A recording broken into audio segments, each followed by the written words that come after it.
Lift থেকে বেরিয়ে আমরা ওয়েস্টের দিকে জাস্ট মুভ করে যখন ফ্ল্যাটে এন্ট্রি করছি, এন্ট্রি করার সঙ্গে সঙ্গে একটা বিগ সাইজের ডাইনিং স্পেস আমাদের প্রথমে নজরে আসবে। এই ডাইনিং স্পেসটা ভীষণই বড়, আর এর সঙ্গে আপনারা দেখতে পাচ্ছেন বন্ধুরা পুরোটাই ফল সিলিং করা।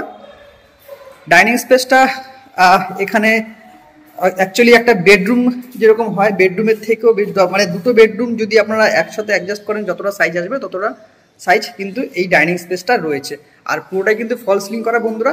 এবং যখন আমি ওয়েস্টের দিকে ঘুরে যাব তখন কিন্তু আরেকটা বেডরুম রয়েছে, যে বেডরুমটা একটা মাস্টার বেডরুম, এবং এই মাস্টার বেডরুমের সঙ্গে রয়েছে একটা অ্যাটাচ বাথরুম। এটাতেও কিন্তু বন্ধুরা ফল সিলিং করা এবং খোলা জানালা রয়েছে, এবং এই জানালা এটা হচ্ছে আপনার ওয়েস্টের দিকে পুরোটাই কিন্তু খোলা বন্ধুরা। এই বিল্ডিংটা মানে এই প্রপার্টিটা, এই 3 BHK প্রপার্টিটা টপ ফ্লোরে থাকার কারণের জন্য কিন্তু লাইট হাওয়া যথেষ্ট পরিমাণে রয়েছে দেখতে পাচ্ছেন। এর সঙ্গে আরও একটা ব্যালকনি রয়েছে, যে ব্যালকনিটা কিন্তু রোড সাইডে, যে ব্যালকনিটা রোড সাইডে। এটা হয়ে গেল আপনার নর্থের সাইড, আর এটা বিবেকানন্দ সুইমিং পুল। আর এই যে সামনে কদমতলা বাজার, এই ব্যালকনিটা থেকে কিন্তু যথেষ্ট পরিমাণে লাইট হাওয়া পর্যাপ্ত পরিমাণে বিল্ডিংয়ে বা ফ্ল্যাটে প্রবেশ করছে। এই মাস্টার বেডরুম থেকে বেরিয়ে গিয়ে আমরা যখন এই লিভিং কাম ডাইনিং রুমে আসছি, এরই রাইট সাইডে রয়েছে একটা কিচেন এবং অ্যাটাচ বাথরুম। এই অ্যাটাচ বাথরুমটা কিন্তু যথেষ্ট বড় সাইজের রয়েছে, কোমোড বসানো নেই, তবে যারা পারচেস করবেন তাদের জন্য কোমোড বসিয়ে দেওয়া হবে। এর পাশে রয়েছে একটা ওপেন কিচেন, বিগ সাইজের ওপেন কিচেন।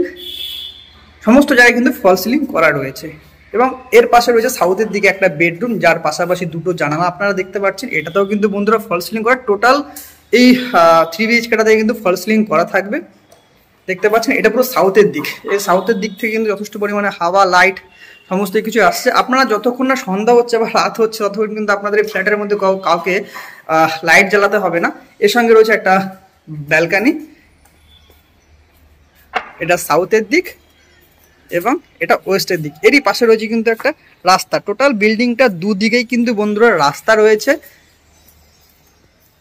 এই বেডরুমটার সাইজ আপনার সম্ভবত 11x11 রয়েছে, এবং এর পাশে রয়েছে আরও একটা বেডরুম, যে বেডরুমটার সাইজ কিন্তু আপনারা 11x11 পেয়ে যাবেন, সেম সাইজের বেডরুম। তবে এটার সঙ্গে একটা জানালা রয়েছে, যেটা আবার সাউথের দিক থেকে যথেষ্ট পরিমাণে লাইট হাওয়াটা কিন্তু প্রবেশ করছে। তো বন্ধুরা, এই প্রপার্টি যারা পারচেস করতে চাইছেন বা ভিজিট করতে চাইছেন তারা আমাদের ডিসক্রিপশনে দেওয়া নাম্বারে কন্ট্যাক্ট করবেন, আমরা আপনাদেরকে হেল্প করবো প্রপার্টিটাতে ভিজিট করানোর জন্য। এই প্রপার্টিটার পার স্কোয়ার ফিট রেট চলছে আপনার 5500 করে, এবং এর টোটালটাই সাইজ হলো 1450 স্কোয়ার ফিট, বিগ সাইজের একটা 3 BHK। এটা হয়ে গেল আপনার টোটাল ছাদটা, বিগ সাইজের একটা ছাদ। এবং এর পাশে আপনারা দেখতে পাচ্ছেন দমদম স্টেশন একদম খুবই কাছে, দমদম রেল স্টেশন খুবই কাছে। যে বড় বড় বিল্ডিংগুলো দেখতে পাচ্ছেন, যে ওখান থেকে দমদম রেল স্টেশন 5 নম্বর প্ল্যাটফর্ম।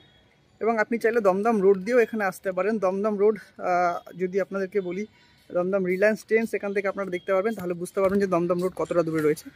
এটা ট্রেন্ডস শপিং মলটা, তারই সামনে দমদম রোড। এবং সেন্ট মেরিজ স্কুল এরই খুব কাছে সেন্ট মেরিজ স্কুল, এবং এখান থেকে আপনারা লটসের গলি দিয়ে এই ফ্ল্যাটটাতে বা এই বিল্ডিংটাতে আসতে পারবেন। এবং এর পাশে রয়েছে কদমতলা বাজার, যেখান থেকে আপনারা দিনের বেলা সমস্ত রকমের বাজারের সামগ্রী, রান্নার সামগ্রী থেকে শুরু করে সমস্ত কিছু ঘরোয়া কাজের জিনিসপত্র এখান থেকে পেয়ে যাবেন।